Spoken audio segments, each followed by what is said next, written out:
బాబు ఈరోజు మన సూర్యదేవర వారి కుటుంబం ఇంతకుముందు కూడా ఇక్కడికి వీళ్ళ కుటుంబం వాళ్ళు మన దగ్గరికి వచ్చి మీ అందరికీ భోజనాలు పెట్టడం సరుకులు ఇవ్వడం కూడా జరిగింది. వారు ఈరోజు అయితే ఒక గొప్ప విశేషం ఏంటంటే వాసిరెడ్డి మా చెల్లమ్మ గారు, ఆమె సుమారుగా 55 సంవత్సరాల క్రితం చనిపోయింది. ఆమెను గుర్తుపెట్టుకుంటూ ఈరోజు మనకి ఇక్కడ ఈ నిత్యావసర సరుకులు, ఈ బియ్యం ఇవ్వడం జరుగుతూ ఉంది. చూడండి ఎంత గొప్ప విషయం. 55 సంవత్సరాల క్రితం చనిపోయినటువంటి ఆమె గురించి ఈరోజు గుర్తుపెట్టుకుని ఈ అందుల పాఠశాలలో మన కోసం ఈరోజు భోజనాలు మీకు 15 రోజులు వచ్చేలాగా భోజనాలు, బియ్యం, సరుకులు అందిస్తున్నారు. అంటే ఈ విషయాల గురించి మనం నేర్చుకోవాల్సింది ఏంటంటే తల్లిదండ్రుల్ని, పెద్దల్ని మనం మర్చిపోకూడదు. మా అమ్మమ్మ గారైన వాసిరెడ్డి చెల్లమ్మ గారు చనిపోయి 55 సంవత్సరాలు అయింది. మా చిన్నప్పుడు మమ్మల్ని పెంచి అమ్మగారే ఆమె జీవితంలో ఆమె ఎప్పుడు పాపం సుఖపడాలని కష్టాలేను.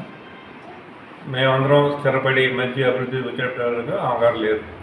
అది ఆమె జ్ఞాపకార్థం మనం ఏదైనా ఈ నీడ్ పీపుల్కి, పేద పిల్లలకి, అవసరం ఉన్న వాళ్ళకి ఏదైనా మన చేతనే సహాయం చేద్దామనే ఉద్దేశంతో నేను మానవతా రమేష్ గారికి వచ్చాను. మా తమ్ముడు కృష్ణప్రసాద్ దీంట్లో వారి సభ్యులు యాక్టివ్ ఉంటారు. వారి సూచన మేరకు నేను ఇక్కడ ఈరోజు ఈ కార్యక్రమానికి ఏర్పాటు చేశాను.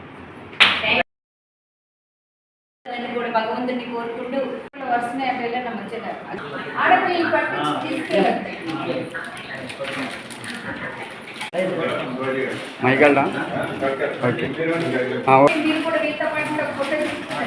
పర్లేదు కూడా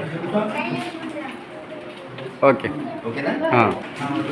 ఏదో పెద్దలందరికీ కూడా మీ అందరి తరఫున, అలాగే స్కూల్ మేనేజ్మెంట్ తరఫున వారికి ధన్యవాదాలు తెలియజేస్తూ, అదే ఈరోజు క్రీస్తు శేషులు వాసిరెడ్డి చెల్లమ్మ గారు, వైఫ్ ఆఫ్ మాధవయ్య గారి వర్ధంతి సందర్భంగా వారి యొక్క మనమడు సూర్యదేవర ప్రకాష్ శివప్రసాద్ గారికి, అలాగే వారి యొక్క సతీమణి గారికి, మరి కళాభారతి అందుల ఆశ్రమ పాఠశాలల పిల్లలందరికీ కూడా నిత్యావసర సరుకులు పంపిణీ చేయడం జరిగింది.